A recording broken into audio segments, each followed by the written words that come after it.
Tapos na din yung papakara ka ng hair. So, gagaling na kami ngayon, Gora. Valentine's Day.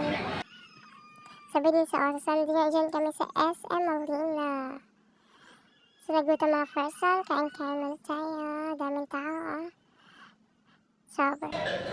Sisimula na order namin kasi wala drive pa. So, nabusan kami, late na kami. Pero sa akin na, sulit naman yung pagkain kasi ang sarap, sobra. So, kasama ko yung mga kaibigan ko. With my palapons friend, junior friends ko, guys. Yan, sarap.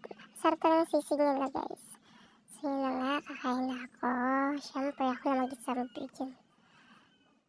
Bahala sila, charot. So, yun nga, guys, makain na. Sarap-sarap talaga sisig nila. Sobrang lalim mga toppings.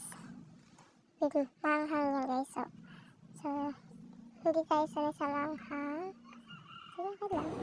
Yun na nga, natapos akong kumain. Hindi kami sa baba kasi hanap tayo ng pambalat. Guys, naboring yung person. So, ayun na nga. Laro-laro yung pag-time.